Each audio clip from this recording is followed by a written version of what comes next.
Are the products that you are using every single day harming your body? Today we are diving into the critical elements of the foods that we eat and the substances that we put on our body and surround ourselves with, and how it has an impact on your health. We are talking about endocrine disruptors. These hidden chemicals are lurking in our everyday lives, from the products that we use and the food that we eat. In this episode of the Harun Rabbani podcast, we are going to be exploring the 10 most common endocrine disruptors, how they work, and the potential risks that they pose. We delve into the very specific areas of concerns, including their impact on women's health, particularly the effect of endocrine disruptors on the menopause. We look at the connection between endocrine disruptors and chronic diseases, such as the effect on cancer and infertility, and the practical steps in which you can address how to deal with the endocrine disruptors in your life. Welcome to the Harun Rabbani podcast. My name is Harun, and I have been exploring the synergy between the mind, the body, spirit, soul, or universe since 2007. And I started podcasting back in 2009. Why was I looking into this? I wanted to know how one individual, in this case for myself, how can I shift in such a way that I can make a difference in other people's lives? How can I help other people from being the victim of circumstance to the master of their own dance? You see, when somebody takes full responsibility for their own actions, what goes into the mouth, what comes out of the mouth, what goes on in the head and the body and the soul, when you do all of that, then that, my friend, is called self-leadership. When you get to that stage of mastering self-leadership, then you are in a prime position to be leading others, helping create the environment for others to also become masters of their destiny, whether it's in the social environment, business, or community. Most of my work nowadays is primarily focused on developing young leaders, raising titans, as I call them. However, it's also of concern that there are many millions of people out there who are much older, who have huge amounts of wisdom, knowledge, and experience that they can share with the young people. And hence why this subject of endocrine disruptors is so important to me and my audience. This episode is sponsored by Earthbody, a brand dedicated to providing natural and organic skincare solutions that nourish your skin and the planet. Their products are crafted with love, compassion, and a deep connection to Mother Earth. Earthbody believes in using the power of nature to promote health, inner peace, and well-being. Join them on your journey to radiant skin and a more sustainable lifestyle. Earthbody is currently available in the UK only. You can find their online store by clicking the link in the show notes, earthbody.com. Before we dive into endocrine disruptors, let's define what it actually means. Now, let's uncover the truth about endocrine disruptors and empower you to take control of your health. The endocrine system is the body's chemical messenger system. It's made of glands that produce hormones, which are special chemicals that travel through the bloodstream to target different organs and tissues. Hormones are like the messengers that tell your body what to do. They control things like growth and development, how tall you get and when you start to change during puberty.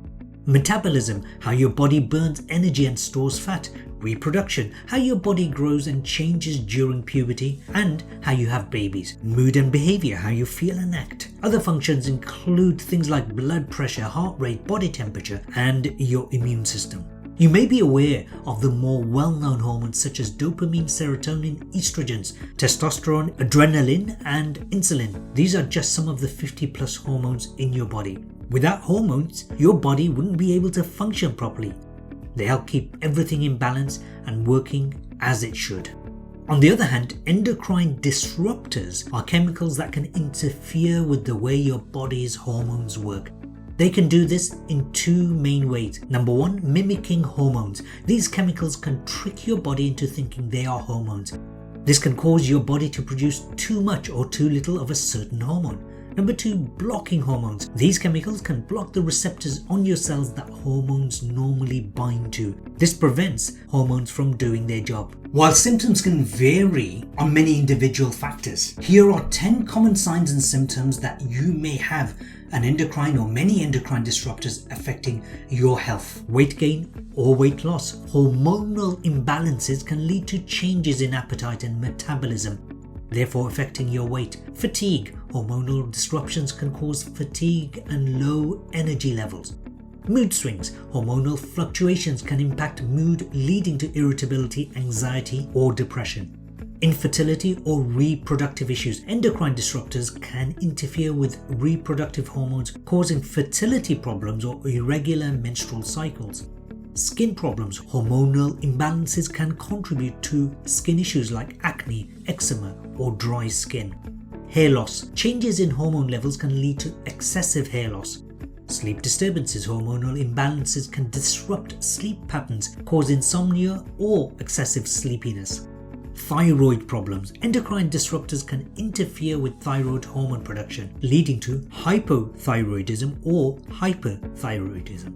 Increased risk of certain cancers. Exposure to endocrine disruptors has been linked to an increased risk of certain cancers, including breast, prostate, and testicular cancer. Cognitive difficulties. Hormonal imbalances can affect cognitive function, leading to difficulty concentrating and memory problems or brain fog. Now let's explore the top 10 most common endocrine disruptors. Whilst there needs to be a lot more research done on endocrine disruptors, these are the most commonly proven endocrine disruptors which can be quite destructive to people's lives. While specific data on the most common endocrine disruptors in the UK may vary slightly over time, here are some of the most commonly identified substances based on research and regulatory concerns. Bisphenol A, also known as BPA. These are found in plastic food containers, baby bottles, and canned food linings. Phthalates, used as plasticizers in PVC plastics, vinyl flooring, and personal care products. PFOA and PFOS, found in non-stick cookware, stain-resistant fabrics, and firefighting foams. Parabens, used as preservatives in cosmetics, personal care products, and pharmaceuticals. Dioxins, environmental pollutants produced as byproducts of industrial processes. PBDEs, used as flame retardants in electronics, furniture, and textiles. Atrazine, a herbicide widely used in agriculture. Glyphosate, the active ingredient in many herbicides including Roundup. Lead, found in old paint, plumbing, and contaminated soil. Mercury, found in seafood, dental fillings, and some industrial products. Endocrine disruptors can significantly affect women going through perimenopause and postmenopause. Here's how they might affect women. Estrogen levels. Endocrine disruptors can disrupt the production or function of estrogen, a hormone that plays a crucial role in menopause. This can lead to more severe or prolonged menopausal symptoms such as hot flashes, night sweats, mood swings, and vaginal dryness. Estrogen is essential for maintaining bone density. Endocrine disruptors can contribute to bone loss, increasing the risk of osteoporosis and fractures. Heart health. Estrogen has protective effects on the heart. Disruptions in estrogen levels can increase the risk of cardiovascular disease in postmenopausal women. Cognitive function. Some studies suggest that endocrine disruptors may contribute to cognitive decline, including memory problems and difficulty concentrating in postmenopausal women. Mood disorders. Hormonal imbalances caused by endocrine disruptors can exacerbate symptoms of mood disorders such as depression and anxiety. It's important for women to be fully aware of endocrine disruptors, especially if they're experiencing postmenopause or perimenopause. When you're aware of the potential risks, you might be able to adjust your behaviors, adjust your activities to take care of that and to minimize risk as much as possible. This might involve choosing safer products. Opt for products that are free from harmful chemicals. This is why I love our sponsors, Earthbody. Eating a healthy diet. A balanced diet can help support hormonal health. Regular exercise. Physical activity can help manage menopausal symptoms and maintain bone health. Limiting exposure. Reduce exposure to contaminated water or air and be mindful of the products you use. If you are experiencing perimenopause or postmenopause and you're worried that endocrine disruptors might be affecting you, it's a very good idea for you to speak to your healthcare provider, particularly doctors. But make sure you find a specialist, somebody who knows and understands endocrine disruptors really well. In a couple of weeks' time, I will be joined by holistic menopause mentor Nelia Freitas, who will be talking about how she uses her systems and processes to help women going through menopause to address endocrine disruptors as well as manage their symptoms far better than they currently are naturally. And by the way, if you can't wait till then click on the link and that will take you to her channel, which is the Menopause Minute, and she's putting out YouTube shorts on different elements of perimenopause and menopause. Now let's turn our attention to type 2 diabetes. This is a subject that I have extensively covered on the Harun Rabbani podcast, and I've worked with many diabetics over the last few years. So the question is, how do endocrine disruptors affect people with type 2 diabetes? Endocrine disruptors can significantly impact individuals with type 2 diabetes. These chemicals can interfere with body's hormonal balance, which plays a crucial role in blood sugar regulation. Here are some ways they might affect people with diabetes. Insulin resistance, the major underlying cause of type 2 diabetes. Endocrine disruptors can contribute to insulin resistance, a condition where the body's cells become less responsive to insulin. This makes it harder for the body to lower blood sugar levels. Glucagon production. Some endocrine disruptors can influence the production of glucagon, a hormone that raises blood sugar levels. This can lead to hyperglycemia, which is high blood sugar, and make it difficult to manage diabetes. Stress hormones. Endocrine disruptors can also affect the production of stress hormones like cortisol. Chronic stress can contribute to insulin resistance and makes it harder to control blood sugar levels. Weight gain. Many endocrine disruptors are linked to weight gain, which can worsen type 2 diabetes. Excessive weight gain can increase insulin resistance and make it more difficult to manage blood sugar levels. Diabetics are particularly vulnerable to endocrine disruptors because of their chronic health condition and their metabolic state. Here are some of the most concerning of the endocrine disruptors for diabetes. Number 1, phthalates. Phthalates can interfere with insulin production and sensitivity, leading to increased blood sugar levels. Bisphenol A, BPA, can mimic estrogen, affecting hormone balance and potentially impacting insulin resistance. PFCs can disrupt thyroid hormone production, which can affect metabolism and insulin sensitivity. Dioxins can interfere with hormone production and function, including thyroid hormones. Organophosphate pesticides can disrupt the endocrine system, affecting hormone production and sensitivity.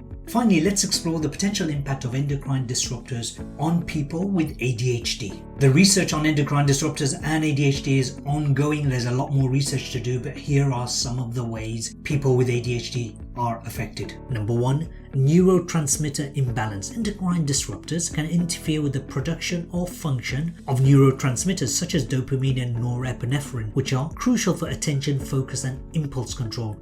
These imbalances can exacerbate ADHD symptoms. Number 2, stress hormone regulation. Endocrine disruptors can affect the production of stress hormones like cortisol. Chronic stress can contribute to ADHD symptoms, including difficulty concentrating and impulsivity. Brain development. Exposure to endocrine disruptors during early development may impact brain structure and function, potentially increasing the risk of ADHD or worsening existing symptoms. Some endocrine disruptors can contribute to inflammation in the body, which has been linked to ADHD and other neurodevelopmental disorders. As we've discussed today, endocrine disruptors pose a serious threat to our health and well-being across the board, not just the people with vulnerable health issues.